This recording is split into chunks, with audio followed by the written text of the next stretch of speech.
Hey, tonight I'm going to be reading you Snow White. Once upon a time, a precious baby princess was born, just like you. Look, my dear, said the king, our darling daughter's skin is as soft and white as snow. Then we shall call her Snow White, the queen replied. Sadly, the gentle queen died while Snow White was just a tiny baby. By and by, the busy king traveled to a faraway land. There he met an enchanting woman. I will take her as my bride, the king decided, and Snow White will have a mother. The king did not know that his new queen had an evil mind and a jealous heart. Years passed, and with each day Snow White grew more beautiful.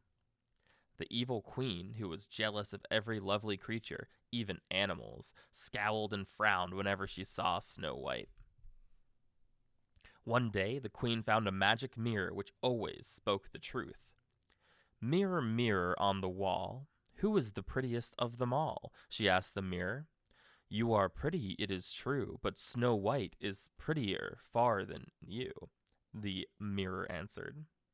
No one is allowed to be prettier than I, declared the outraged queen. She called for her huntsman and ordered him to take Snow White into the woods and kill her.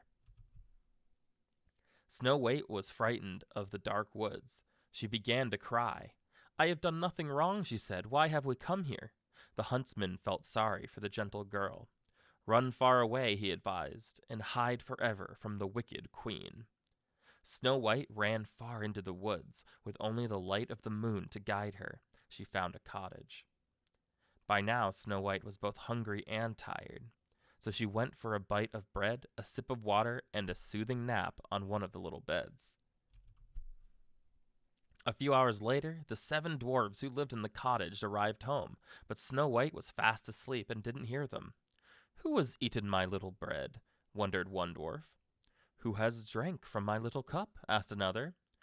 Who is this sound asleep in my little bed? Asked a third. With that, Snow White awoke. She was not at all frightened, because she could see that the dwarves were kind. She explained how cruel the queen had been to her and why she had run away.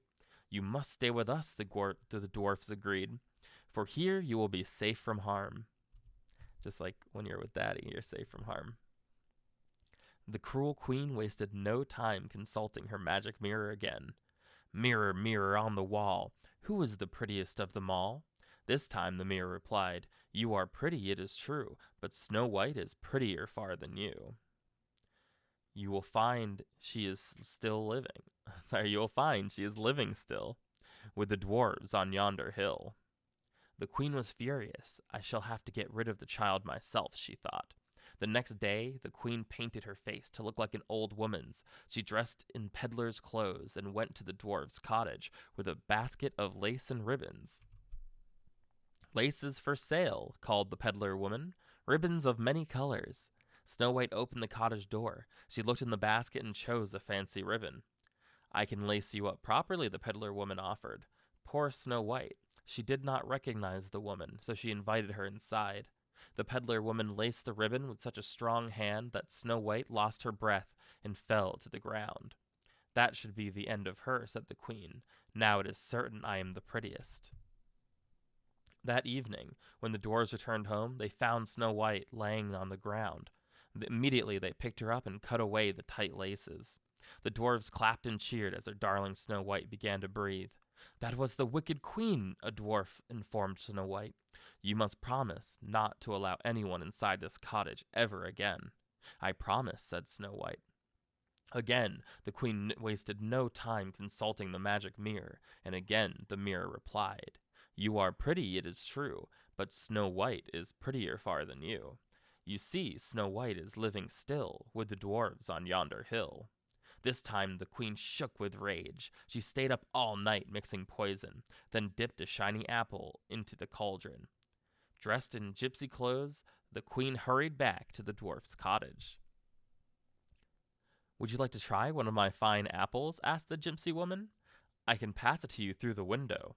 I really shouldn't, said Snow White, but it looks so delicious. Snow White reached for the apple and took a bite. The poison worked instantly. Delicate Snow White fell down lifeless.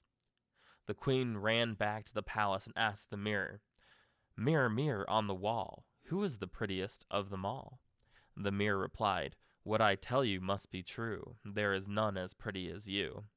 The queen danced around the room, feeling quite satisfied that Snow White was dead at last. Snow White looked to be sleeping when the dwarfs found her, but they knew better. They quickly unlaced her ribbons and poured water on her, but she did not open her eyes. At last the dwarfs gave up. They placed the beautiful Snow White in a glass coffin and took it up the mountain. They stood watch over the coffin day and night. After a time, a young prince traveled up the mountain. He saw the beautiful Snow White and asked, "Who is this lovely young lady?" The dwarves told Snow White. They told Snow White's sad story to the prince. "I cannot bear to leave her," said the prince. "Please let me take her with me." The dwarves were wise. They knew the prince's love for Snow White was true. "Our gentle lady will be better off with you," said the eldest dwarf. "You may take her." The dwarves unlocked the coffin. The prince picked up Snow White and gently kissed her. At that moment, Snow White opened her eyes. "Will you be my wife?" asked the astonished prince. The joyful king gave Snow White and her prince a royal wedding. The 7 dwarves danced happily at the celebration. When the king learned of the wicked queen's evil deeds against his precious Snow White, he smashed the magic mirror. He then ordered that the queen be banished from the kingdom to forever, never to be seen or heard from again. That was Snow White. I hope you really enjoyed the story. It's important, as you can see, like the evil queen, that you shouldn't be jealous of others, because she lost everything she had in the end just because she was jealous of someone more beautiful than her. So just remember that envy gets you nowhere, and that you should always be good to others. I hope you really enjoyed the story, and I can't wait to spend more time with you.